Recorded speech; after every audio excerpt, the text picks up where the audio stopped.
दिल्ली बनी खूनी राजधानी। राजधानी दिल्ली में बीते 24 घंटों के भीतर 6 लोगों की हत्या के मामले सामने आए हैं। इन घटनाओं ने शहर में सनसनी फैला दी है। सबसे ज्यादा वारदातें दक्षिण पूर्व दिल्ली के गोविंदपुरी और रोहिणी जिले के अवन बिहार इलाके से सामने आए हैं।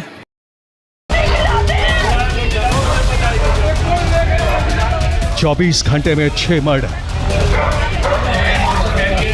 दिल्ली एनसीआर में फैला डर। दिल्ली के गोविंदपुरी में मां बेटे की हत्या हुई है तो रोहिणी में 2 नाबालिगों की हत्या रोंगटे खड़े कर देने वाली है। सुभाष प्लेस में हुई खूनी झड़प में भी एक शख्स की मौत हो गई। सबसे पहले दिल्ली के गोविंदपुरी में हुई डबल मर्डर की वारदात की परतें खोलते हैं। बीती रात गोविंदपुरी में विष्णु साहू की पत्नी और उनके बेटे का मर्डर किया गया है। घर के अंदर शारदा साहू और बेटे का शव खून से लथपथ मिला। मां और बेटे दोनों के शरीर पर चाकू से कई वार के निशान मिले। अलमारी से कैश जेवर गायब थे। लूट के इरादे से हत्या का शक जताया गया है। फल सब्जी बेचने वाले विष्णु को 12:30 बजे जानकारी मिली थी। इस मामले में पुलिस ने बीएनएस की धारा 103, 309(6) के तहत केस दर्ज किया। अब पुलिस कई टीम बनाकर हमलावर की तलाश में जुटी है। टीवी 9 संवाददाता पुनीत शर्मा ने भी गोविंदपुरी में इस वारदात की पड़ताल की। पिछले 24 घंटे में देश की राजधानी दिल्ली में 7 लोगों का बेरहमी से कत्ल कर दिया गया और देश की सबसे स्मार्ट पुलिस आरोपियों को पकड़ तक नहीं पाई है। ताजा मामला दिल्ली के गोविंदपुरी इलाके का है, जहां गली नंबर 10 में एक मां और उसके 13 साल के बेटे की चाकू मारकर निर्ममता से उनके घर के अंदर ही हत्या कर दी गई है। देर रात जब शारदा का पति 12:30 बजे वापस आया तो घर का दरवाजा बाहर से बंद था। जब दरवाजे को खोला गया तो किचन में उसकी पत्नी शारदा और बेटे कुशल की लाश पड़ी थी। आसपास घूमते पुलिस वालों को कहा गया, पुलिस वाले मौके पर नहीं पहुंचे। उसके बाद जब थाने गए तो पुलिस वाले थाने से भी इनको वापस भेज रहे थे, जिसके बाद लगभग 1:30 बजे के आसपास पुलिस मौका वारदात पर पहुंची। उसने अपनी तफ्तीश शुरू की है। दिल्ली के रोहिणी में भी मर्डर की वारदात कलेजा चीर देने वाली है। खूनी संघर्ष में 2 किशोरों का मर्डर कर दिया गया। चाकू गोदकर नाबालिग जॉनी और मयंक की हत्या की गई। इस मामले में पुलिस ने नाबालिग अभियुक्त को गिरफ्तार किया है। हत्या में इस्तेमाल चाकू भी बरामद किया गया है। हत्या और हत्या की कोशिश का क्रॉस केस दर्ज किया गया है।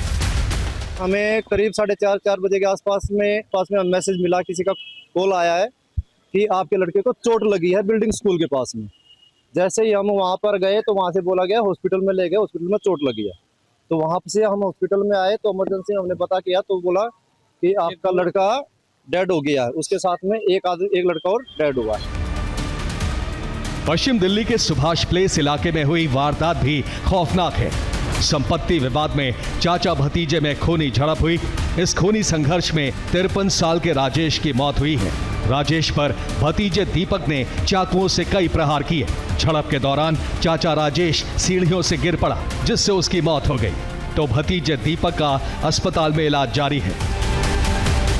वहीं ग्रेटर नोएडा के वैदपुरा गांव में एक शख्स की गोली मारकर हत्या कर दी गई। मृतक की पहचान 28 वर्षीय दीपक नागर के रूप में हुई है। अज्ञात हमलावरों ने दीपक की गोली मारकर हत्या कर दी। गोली मारने के बाद बदमाश मौके से फरार हो गए। पुलिस के अधिकारीगण मौके पर तत्काल पहुंचे और वहां एक व्यक्ति को इंजर्ड पाया गया, जिसको तत्काल उपचार के लिए अस्पताल भेजा गया, परंतु डॉक्टरों द्वारा उन्हें मृत घोषित किया गया। परिजनों की तहरीर पर सुसंगत धाराओं में अभियुक्त पंजीकृत किया गया और अभियुक्तों की गिरफ्तारी के लिए 5 टीमों का गठन करते हुए उन्हें गिरफ्तारी के लिए लगाया गया। टीमें लगातार दबिश दे रही थी और इस घटना